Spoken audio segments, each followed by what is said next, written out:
espelho da prova discursiva de investigador e recursos sobre a prova discursiva são os assuntos que a gente vai conversar no vídeo de hoje, logo depois da vinheta.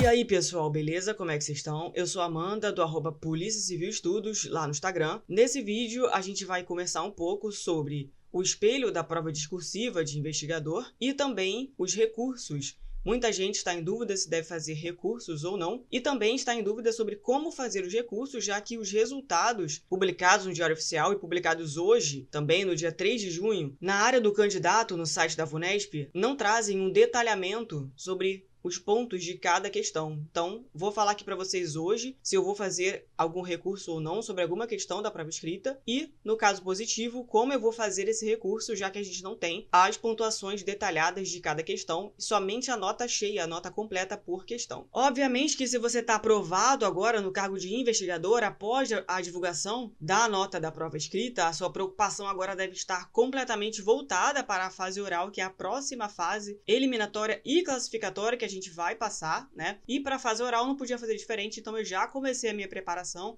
tanto de mentorias quanto com material de estudo. Então, eu estou indicando para você aqui agora o material que eu uso na minha preparação, estou utilizando já há alguns meses, que é o material do Concurseiro Pro. É um caderno de questões que consiste em todas as questões que foram aplicadas no concurso de 2022, que foi o último concurso da PCSP, anterior a esse, né, de 2023. Então, o Concurseiro Pro reuniu todas as questões que foram aplicadas nas arguições do concurso de 2022 em um material de questões em formato PDF. As questões também estão disponíveis no formato flashcard, caso você utilize o Anki Web ou o Anki aplicativo de celular. Então, você tem aí todas as questões que foram aplicadas pela Cadepol no último concurso. Então, você tem ali gabaritos completos preparados por professores. São mais de 3.000 questões por cada disciplina. Nesse caso, para o cargo de investigador, as disciplinas são português, direitos e criminologia. Funcionam até como uma revisão os gabaritos. Então, você pode estudar pelo material de questões e não precisar ficar recorrendo ao seu material de estudo lá para a prova objetiva o tempo todo. O próprio material, o próprio gabarito já te traz ali um mini resumo do conteúdo. É bem interessante estudar dessa forma. Esse material, para mim, funciona muito bem como um filtro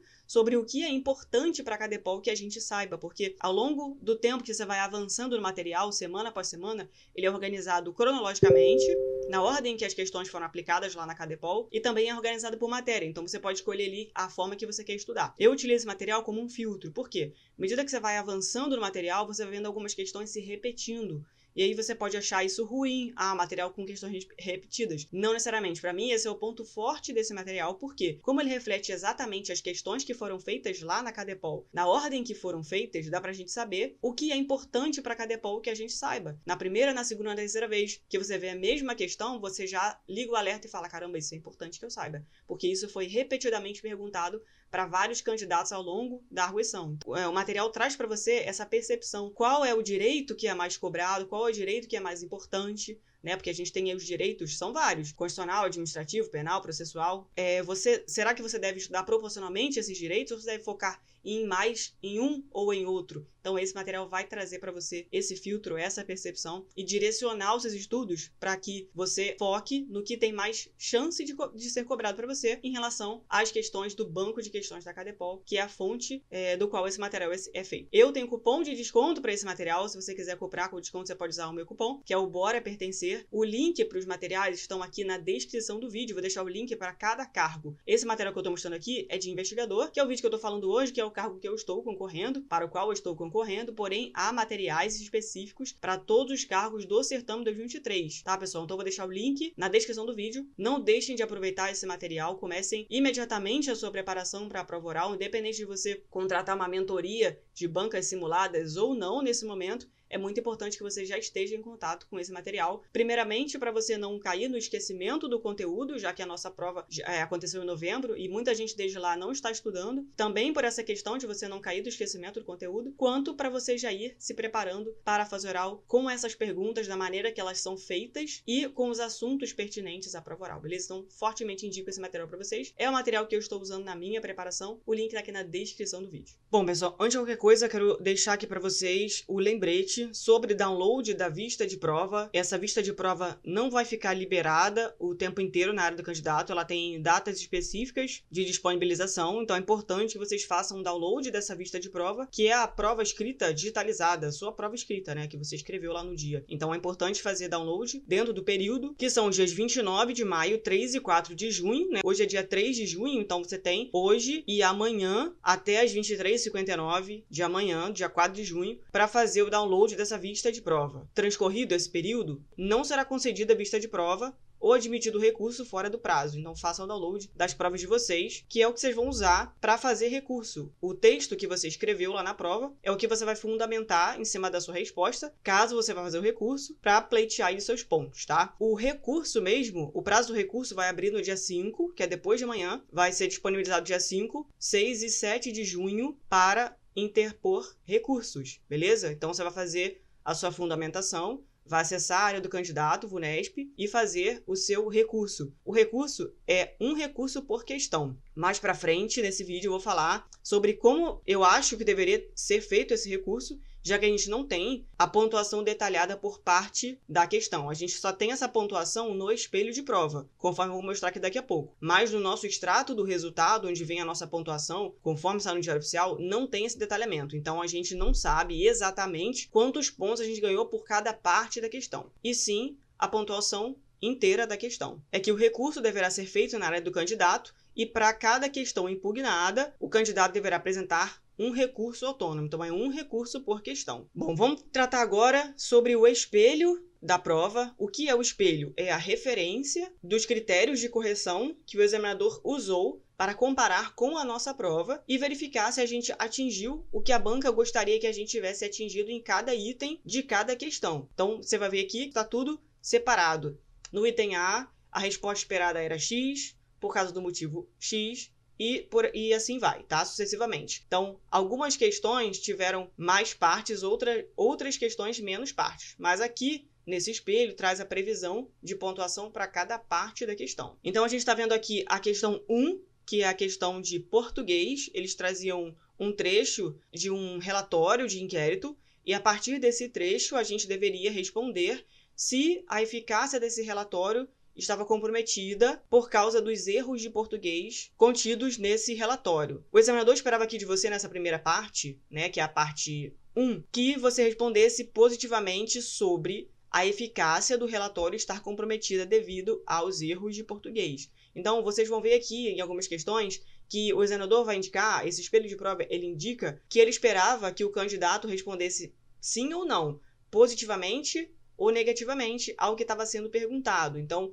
muita gente ficou na dúvida dizendo, eu disse que talvez a eficácia estivesse comprometida, eu disse que não, eu disse que sim, enfim. Aqui traz exatamente o esperado, tá? Então, segundo esse espelho, ele esperava que a gente respondesse que a eficácia do relatório de investigação pode sim estar comprometida. Então, aqui ele esperava uma resposta afirmativa. E quem respondeu afirmativamente ganhou os 2 pontos dessa parte aqui, tá? Então, vocês vão lendo e vendo exatamente onde estão distribuídos os pontos por cada parte. Então, responder afirmativamente aqui nessa primeira valeu 2 pontos, né? E aí ele continua, devido a problemas que lancem dúvidas sobre a materialidade, autoria e circunstâncias, tal como falta de precariedade de informações, imprecisão ao indicar lugares e pessoas, inadequação ao vocabulário. Então, ele está justificando que os erros de português constantes nesse relatório que ele deu de exemplo, sim comprometem a eficácia do relatório, tá? Então, essa era a resposta esperada. A segunda parte aqui, na justificativa, né, por que a eficácia estava comprometida, também valeu mais 2 pontos, essa é a explicação. E aí ele segue algumas passagens do relatório que carecem de adequação. Essa parte final aqui,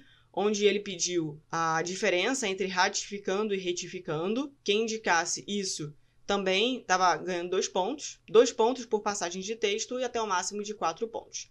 Aqui, na outra parte da questão, ele pediu erros de concordância. Muita gente achou o primeiro erro de concordância, que era esse aqui. Estava bem claro inicialmente os fatos que me chamaram a atenção, porque lá no texto estava os fatos que me chamou a atenção. Então, esse erro de concordância aqui, ele deveria ser indicado, né? E o segundo erro, que não ficou claro para muita gente, inclusive também não ficou para mim, era esse aqui. Práticas nitidamente utilizadas. Então, o utilizadas devia concordar com práticas, né? E vítimas foram decapitadas. Então, decapitadas devia concordar com vítimas e não com corpos. como a maioria das pessoas pensou e eu também. Então, para quem achou essas duas concordâncias aqui, que são os fatos que me chamaram e depois práticas utilizadas e vítimas decapitadas, quem achou essas concordâncias também levou os 4 pontos referentes a esse trecho aqui, tá? Isso tudo aqui é questão de português ainda, tá, pessoal? Então, número 2, parte B, estava valendo 5 pontos essa parte aqui. Ele queria que estabelecesse uma relação de sentido adequada ao contexto. Então, você deveria indicar que a conjunção ela deveria ser adversativa, deveria ter um valor adversativo, contraditório. E aí você teria que dar um exemplo de conjunção adversativa. Ele trouxe aqui, mas, contudo, porém, todavia, entretanto. Então, ele esperava de você essas informações, que a conjunção deveria ser adversativa e que você desse um exemplo.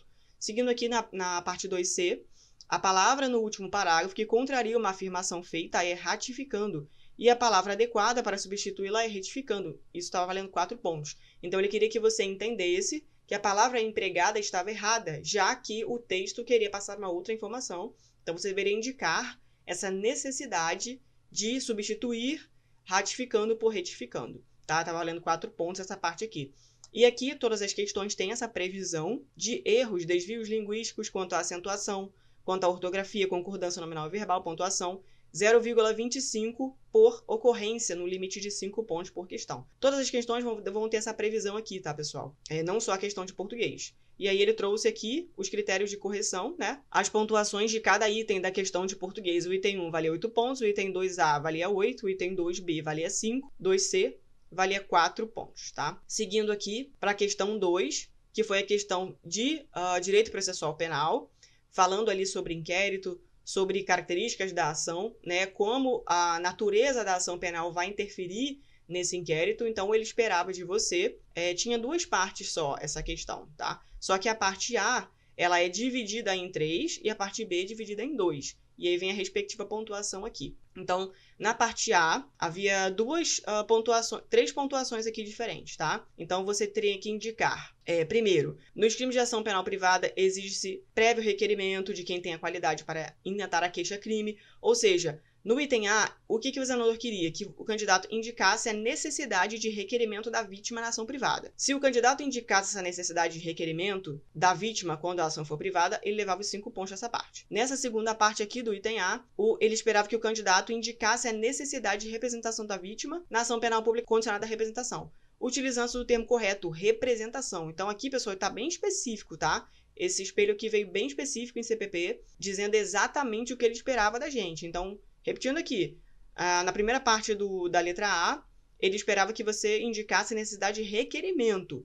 E na segunda parte, necessidade de representação, tá? Fazendo a diferenciação ali dos termos. Ação privada, requerimento. Ação condicionada à representação, representação da vítima. Então, ele foi aqui categórico. E na última parte da questão A, ele queria que o candidato indicasse a desnecessidade de prévia manifestação da vítima para a instauração no caso de ação penal pública incondicionada. Então, cada uma dessas partes da letra A valeu 5 pontos. Então, se você conseguiu aqui fazer essas indicações, você levou os pontos dessa primeira parte. Já na letra B, que foi dividida em 2 partes, o que ele esperava? Que você respondesse positivamente aqui, pessoal. Assim como está na primeira questão lá de português, aqui nesse espelho ele vem falando se você deveria indicar positivamente ou não, tá? A questão era se do indeferimento do pedido de abertura de inquérito cabia recurso. Então, ele queria que você respondesse positivamente, ou seja, cabe recurso, desde que a resposta demonstre que o candidato sabe se tratar de indeferimento de requerimento de inquérito policial e não de arquivamento,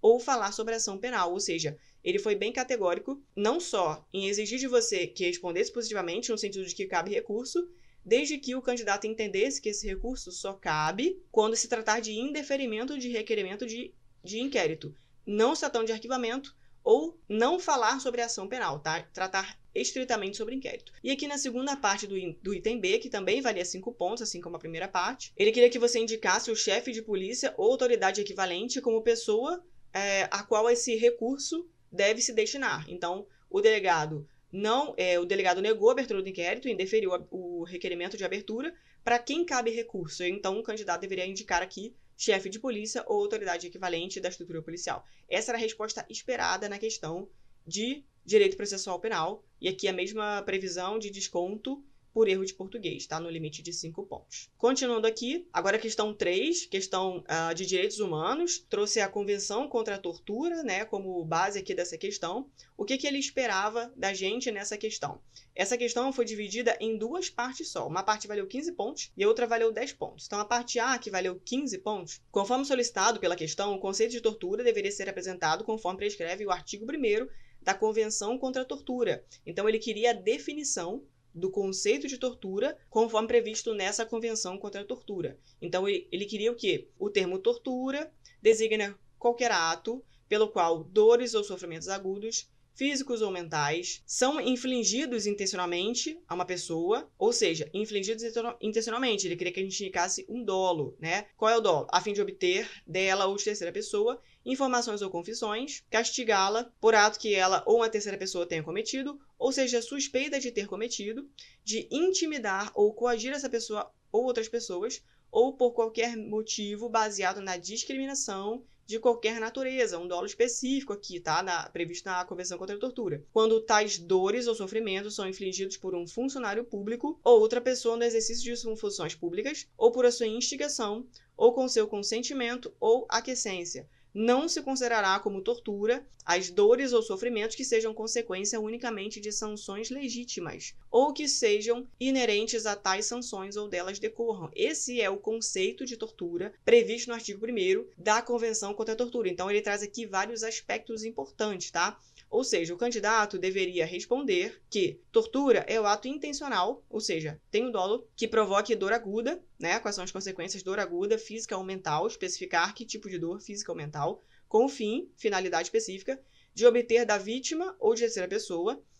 O que a pessoa quer com essa tortura? Ela quer informações ou confissões, ela quer castigar, intimidar. O candidato deveria ainda responder que as dores associadas às sanções legitimamente aplicadas e ao exercício do direito não podem ser consideradas como torturas. Fazer essa especificação entre tortura e sanções legítimas, tá? Então, não é considerado tortura quando trata-se de sanções legítimas, tá? Fazer essa diferenciação.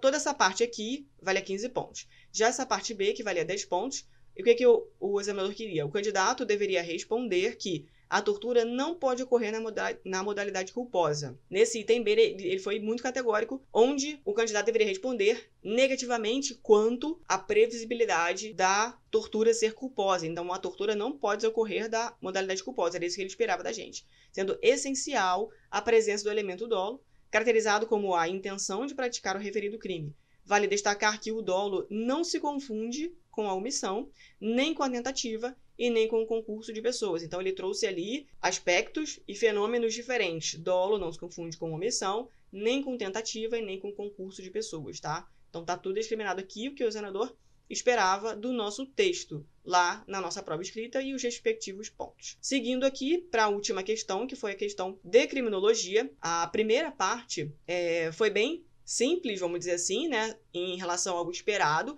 Ele trouxe ali até um texto grande, uma situação empresarial, mencionando diretores de empresas que acabam sendo culpabilizados unicamente pelos crimes que as empresas cometem. Então, ele trouxe todo um cenário ali corporativo, mas, na resposta, ele só queria que você respondesse qual é o nome da vitimologia que ocorre no ambiente empresarial. Então, o candidato deveria responder, denomina-se vitimologia corporativa. É uma questão muito conceitual, muito simples. Ele queria praticamente um sinônimo da vitimologia empresarial, que é vitimologia corporativa. Só essa letra A aqui, ela valeu 5 pontos, tá? Ele só esperava esse nome. Já a letra B, ela foi bem maior, né? Ela queria bem mais coisas do candidato. A letra B, ela foi partida aqui em 2 partes, sendo que tratava-se da classificação de vítimas do Benjamin Mendelsohn. Então, o que o examinador esperava? Que se você trouxesse o conceito, a classificação, o nome mesmo da classificação, você ganhava 5 pontos. Se você trouxesse o conceito correto da classificação, você ganhava 10 pontos. Então,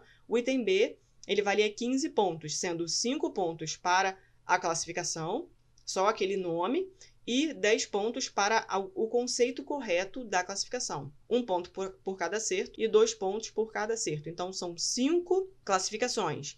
Cada classificação que você acertasse, você ganharia 1 ponto. Cada conceito que você acertasse, referente a essa classificação, você ganharia 2 pontos, tá? Ele trouxe aqui todo o espelho da classificação, que é basicamente vítima completamente inocente ou vítima ideal, vítima menos culpada do que o delinquente ou vítima por ignorância. Ele trouxe as duas nomenclaturas da mesma classificação. Vítima tão culpada quanto o delinquente, vítima mais culpada do que o delinquente ou vítima provocadora, e vítima como única culpada, também chamada de pseudovítima. Então, são 5 classificações, segundo a classificação de Mendelson.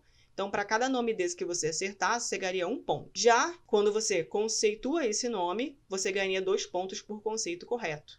Então, o que é a vítima completamente inocente? Aquela que não tem nenhuma participação no evento criminoso. Aqui o delinquente é o único culpado. Se você trouxesse esse conceito, você ganharia 2 pontos por cada item. Então, o que é a vítima menos culpada do que o delinquente? É aquela que contribui de alguma forma para o resultado danoso. Ele trouxe um exemplo também. Vítima tão culpada. Nessa participação ativa da vítima é imprescindível para a caracterização do crime. Um exemplo clássico que a gente tem é o estelionato, né, que precisa da participação da vítima para que o crime aconteça. Seguindo aqui, vítima mais culpada do que o delinquente ou vítima provocadora, ela pode ser definida como aquela que provoca o autor do crime com o seu comportamento e dessa maneira contribui de maneira relevante. Então é diferente aqui, tá, pessoal? Aqui, no tão culpada quanto, ela contribui e é imprescindível a participação. Já na mais culpada, ela contribui, mas é de maneira relevante para a prática delituosa. Então, a gente tem graus diferentes de contribuição. E no último conceito, na última classificação, que é a vítima como única culpada, é aquela cuja responsabilidade pelo evento deve ser atribuída unicamente à vítima. Então, a vítima como única culpada, ela é a única responsável pelo evento criminoso. Então, é importante aqui que a gente trouxesse tanto a classificação quanto o conceito, tá? E a última parte da questão de criminologia versava sobre vítima dogmática e valia 5 pontos. Essa questão de vítima dogmática, ela foi bem aprofundada aqui, na minha opinião. Muita gente trouxe um conceito que foi o que eu trouxe também, né? Mais sucinto, mais objetivo, trazendo a previsão de que a contribuição da vítima para o evento criminoso pode contribuir para a dosimetria da pena, para qualquer efeitos penais, mas pelo que eu vi aqui nessa fundamentação, ele queria uma resposta mais aprofundada. Então, ele queria esse conceito, né? Vítima dogmática, ela abandona a ótica simplista do direito penal, então ele fez muita relação entre vítima dogmática e a ótica do direito penal, tá? Considerando a vítima também como parte do crime e dando relevância ao seu comportamento na interação do fato criminoso, abandonando-se dessa forma a ideia ingênua e maniqueísta de que a vítima é absolutamente inocente, enquanto o autor do delito é totalmente culpado. Então, ele quis aqui que a gente falasse não só a contribuição da vítima para a dosimetria da pena, e sim também para o próprio estigma, a ideia de vítima e de autor do crime. Então, a vítima, você desfaz aquela ideia de que ela é totalmente ingênua e absolutamente inocente. Você desfaz isso quando ela participa de alguma forma do crime. E também você desfaz a ideia de que o autor do delito é totalmente culpado. Então, a vítima dogmática também trata desse aspecto, tá? Então, ele continua aqui. Vale ressaltar que a vítima dogmática, ao verificar o comportamento da vítima e considerá-la para efeitos de tipificação penal, tem por objetivo aplicar um direito penal mais justo ao autor do fato. Mais uma vez, a relação com o direito penal, tá? Por isso que eu falei que essa fundamentação aqui, na minha opinião, foi bem aprofundada. A não incriminação da vítima, conforme poderia se interpretar equivocadamente. E aí ele trouxe até uma previsão doutrinária aqui de um livro ou um artigo, eu não sei exatamente o que é, chamado Mulher e Direito Penal, de 2007, onde ele traz aqui até o nome da autora, a fala dela que fundamenta essa explicação, essa referência. A vítima dogmática surgiu da necessidade de se abandonar a uma visão simplista do fenômeno criminoso, em que, de um lado, teríamos uma pessoa totalmente inocente e, de outro, uma pessoa totalmente culpada. Sabemos que na relação criminosa as coisas não operam assim, ou seja, a vítima interage com o agente e com o ambiente e pode, dessa forma, às vezes, ter colaborado para o evento criminoso. Então, ele quis aqui na resposta, como eu disse, um conceito mais aprofundado em relação ao direito penal, em relação ao autor do fato, e não só a previsão de que a vítima afeta na dosimetria da pena, como a maioria das pessoas respondeu. E eu também fui por essa linha, por isso que eu não consegui pontuar aqui todos os pontos dessa parte de vítima dogmática, que valeu 5 pontos também, tá, pessoal? Então, esse aqui foi o espelho de prova que a banca disponibilizou como critério de correção para as nossas provas. Por que esse espelho é importante? Porque a gente não teve as nossas notas particionadas dessa maneira, a gente só teve a nota cheia da questão. Então, quando você pegar a sua vista de prova e comparar com essas partes aqui que eu estou mostrando para vocês, o que o examinador queria em cada parte, você vai conseguir ter uma ideia de onde você pontuou mais e menos naquela questão ali. A única referência que a gente tem é pegar esse espelho e entender quanto valeu cada parte desse espelho e olhar para a nossa prova e ver o quanto a gente se aproximou ou não de cada parte. Para a gente, na hora do recurso, indicar até a letra para a qual você está referindo o recurso, né? Olha, o recurso na questão 3, parte A, e aí você fundamenta. Então, é o que a gente consegue chegar de mais perto em relação ao recurso. Eu sei que muita gente está preocupada de fazer o recurso, como vai fazer, já que a gente não tem o extrato detalhado. Vou mostrar para vocês aqui como é que é um extrato detalhado, a gente não teve isso em relação a esse espelho. Então, eu trouxe aqui esse espelho e trouxe aqui uma análise mais completa desse espelho para a gente poder entender quanto valeu cada parte da questão e o que era esperado de cada parte, de forma que vocês consigam comparar a vista de prova de vocês com esse espelho, beleza? Então agora eu trouxe aqui o meu resultado, ele acabou de ser divulgado, tem poucos minutos, já deve estar na área do candidato, das pessoas da ampla concorrência, obviamente, porque infelizmente a galera dos PCDs não teve o resultado divulgado nem no Diário Oficial, nem na área do candidato da VUNESP, então infelizmente assim, os PCDs ainda não têm a sua nota, ainda não sabem se estão aprovados ou reprovados. Então, lamentável, infelizmente, a gente teve o resultado da ampla divulgado, mas não teve ainda dos PCDs, tá? Eu espero que isso seja divulgado aí quanto antes, para que eles consigam saber qual a sua pontuação, se foram aprovados ou não, enfim. Mas, para a galera da ampla concorrência, esse resultado já está disponível na área do candidato, e como eu falei para vocês, veio só a nota cheia da questão, tá, pessoal? Então,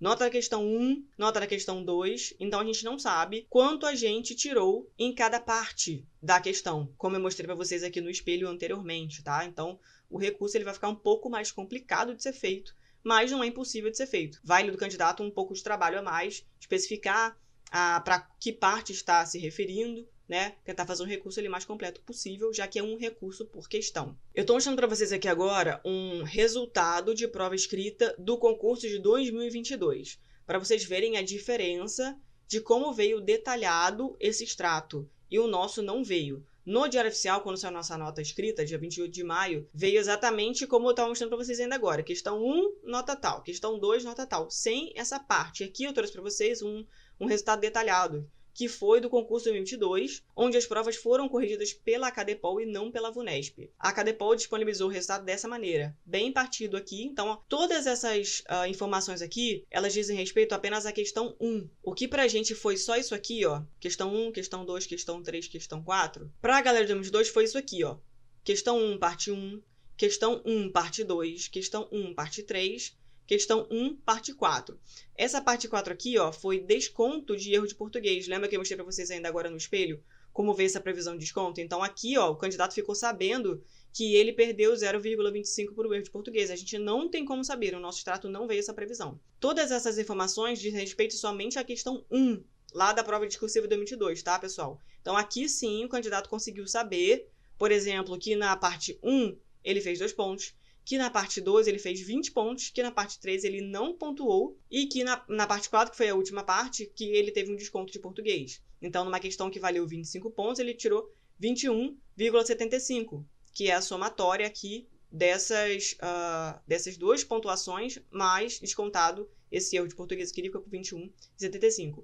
Pra gente não veio assim, tá, pessoal? Repito. Veio só a nota cheia da questão. E isso sim dificulta o recurso, mas não o torna impossível de ser feito, tá? Então agora aqui a gente está vendo o edital na parte que fala sobre o recurso da prova escrita. Muita gente está me perguntando o que fazer sobre o recurso, se deve fazer o recurso ou não. Tá com dúvida de fazer porque não veio o extrato detalhado, como eu mostrei para vocês agora. Então como é que eu vou indicar? Para que parte? Já que eu não sei, pessoal, não tem muito o que fazer. Eu não acredito que a VUNESP vai disponibilizar um extrato mais detalhado pra gente, não, tá? Eu acho que foi isso aí que aconteceu e é isso que a gente vai ter de informação. Então, para interpor o recurso, a gente vai ter que ser mais detalhista e indicar no recurso qual é a parte que eu estou fundamentando, já que é um recurso por questão. Eu fiquei de falar para vocês se eu ia fazer recurso ou não. Como vocês viram no meu extrato, a questão de criminologia foi a questão que eu menos pontuei, fiz 17 pontos. Eu até pensei em fazer um recurso para tentar conseguir um pouco mais de pontos aí nessa questão, mas eu decidi que não vou fazer. Por quê? Por causa de uma previsão no edital que eu vou mostrar aqui para vocês, que diz que a nota após o recurso pode diminuir. Então, eu não quero correr o risco da minha nota diminuir, então eu decidi não fazer o recurso por esse motivo. E estou falando para vocês não fazerem de forma alguma. Estou só informando a vocês que existe essa previsão para que vocês possam decidir de forma consciente se querem mesmo fazer o recurso ou não, porque muita gente faria o recurso se não soubesse que há essa previsão de diminuição de nota. E aí depois, talvez aconteça da nota ser diminuída e tomar um susto e ter menos pontos do que fez. Então é importante ter a informação para que a decisão seja tomada de forma mais assertiva. Então aqui está a parte do edital que fala sobre a interposição de recurso da prova escrita. Está indicando aqui as datas, já falei para vocês no começo do vídeo. Então é importante que o candidato saiba o seguinte: para cada questão impugnada, o candidato deverá apresentar um recurso autônomo, tá? Então, é um recurso por questão. O candidato, dentro do prazo estabelecido, deverá utilizar o campo próprio de interposição de recursos lá no site da VUNESP. Então, acessar a área do candidato e interpor recurso quando o campo abrir no dia 5. No caso de recurso interposto dentro das especificações, poderá eventualmente alterar a nota inicial obtida pelo candidato para uma nota superior ou inferior. Ou ainda poderá ocorrer a desclassificação para o candidato que não obtiver a nota mínima exigida para a habilitação. Então, isso é muito preocupante no caso das pessoas que ficaram muito perto ali dos 50 pontos, que foi a nota mínima da prova escrita. Caso o candidato esteja muito perto desses 50 pontos, né, da nota mínima, interpor um recurso e esse recurso, e acontecer isso aqui, da nota diminuir, e ele passar para menos de 50 pontos, isso vai significar que ele vai ser desclassificado do concurso, porque ele vai deixar de atingir o mínimo. Então é muito importante, pessoal, que vocês estejam cientes disso, que a nota pode diminuir, e dependendo do quanto ela diminuir e você ficar menor do que 50 pontos, com menos de 50 pontos, você pode, inclusive, ser desclassificado do concurso. Por motivos óbvios, né? Se a mínima é 50 pontos, você fez um recurso e o examinador desse recurso entendeu que você deveria ganhar menos pontos naquela questão, e com isso você fica com pontuação inferior a 50, você será desclassificado. Repito, não estou falando porque é para ninguém deixar de fazer. Estou informando para que os senhores possam tomar a decisão de fazer de forma mais consciente, beleza? Como fazer um recurso, já que a gente não tem um extrato simplificado ali, detalhado de cada parte? Bom, eu acabei de falar que eu não vou fazer o recurso de criminologia, decidi por não fazer, mas se eu fizesse, para qualquer questão, não só criminologia, eu faria da seguinte forma: eu abriria o campo de recurso para a questão, né? Por exemplo, a questão de criminologia é a questão 4. Então, eu abriria o campo de recurso para a questão 4 e na minha fundamentação, eu indicaria qual parte da questão eu estou interpondo o recurso, para qual parte, tá? Porque aí você vai ali, de alguma forma, comparando a sua vista de prova com esse espelho que eu acabei de mostrar para vocês, vocês vão ter uma noção do quão perto vocês chegaram ou não de uma parte. Então, eu indicaria no meu recurso, na minha fundamentação, sobre o item, sobre a parte A. Aí você fundamenta ali o seu recurso, tá, pessoal? Eu acho que é a maneira mais lógica e simples a gente chegar o mais perto de um detalhamento, já que a gente não tem como saber quantos pontos a gente fez por cada parte da questão. A gente só tem um ponto cheio e a gente vai ter que fazer a comparação entre a nossa vista de prova, fazer uma crítica ali, né, olhar com um olhar crítico, uma comparação, ser até justo com a gente mesmo, né, entender onde faltou, onde ficou mais perto e onde ficou menos perto do espelho de prova, para poder, na fundamentação do recurso, especificar qual parte que você acha que você deveria ter ganhando mais pontos, beleza? É assim que eu faria a minha fundamentação, já que, infelizmente, a gente não tem esse detalhamento aí mais apurado quanto a cada parte da questão. Bom, então é isso, pessoal. Acho que eu trouxe aqui o máximo de informações que eu consegui para ajudar vocês na hora de decidir se vai fazer o recurso ou não, na forma que vai fazer um recurso ou não, a previsão do edital quanto a isso. Tentei aqui me debruçar mais detalhadamente possível sobre o espelho de prova para que vocês entendessem o que estava sendo pedido ou não e fazer uma comparação mais crítica com o espelho de prova de vocês, para ver se vocês chegaram mais perto ou menos perto. Pretendido ali do esperado, né, pelo examinador, como vocês viram ali no espelho, ele foi muito criterioso e muito detalhista na hora de afirmar que esperava do candidato uma resposta positiva, uma resposta negativa e os seus motivos, tá, pessoal? Espero que esse vídeo tenha ajudado vocês. Deixa aqui nos comentários se você ficou satisfeito com a sua nota, como você achou que foi essa correção, se você vai interpor recurso ou não. Deixa aqui nos comentários se esse vídeo te ajudou. Então eu te convido a se inscrever nesse canal. Eu tenho uma playlist de acompanhamento do concurso da PCSP, uma playlist chamada PCSP, onde todos os vídeos de andamento do concurso estão listados. Então inscreva-se no canal para que você seja notificado dos próximos vídeos. Deixa eu curtir aqui um comentário, por favor, porque esse curtir, esse comentário, ele vai mostrar para o YouTube que esse vídeo é relevante para o concurso da PCSP, para esses candidatos, e vai mostrar esse vídeo para mais candidatos, tá? Para que eles para que eles possam ter também acesso a essas informações que eu estou trazendo aqui. O link para os materiais dos quais eu sou parceira, que eu tenho cupom de desconto, estão aqui na descrição do vídeo. Tem material de questões do concurseiro PRO, específico para fase oral da PCSP, todos os cargos, tá? Um material para cada cargo. E tem o material do Legislação Facilitada, que é a Lei Seca Esquematizada. Você vai comprar ambos os materiais com o mesmo cupom de desconto, que é o Bora Pertencer. Os links estão na descrição do vídeo, inclusive para o meu grupo Telegram, tá? Então te convido a me seguir no Instagram, @Polícia Civil Estudos. Então é isso e bora pertencer!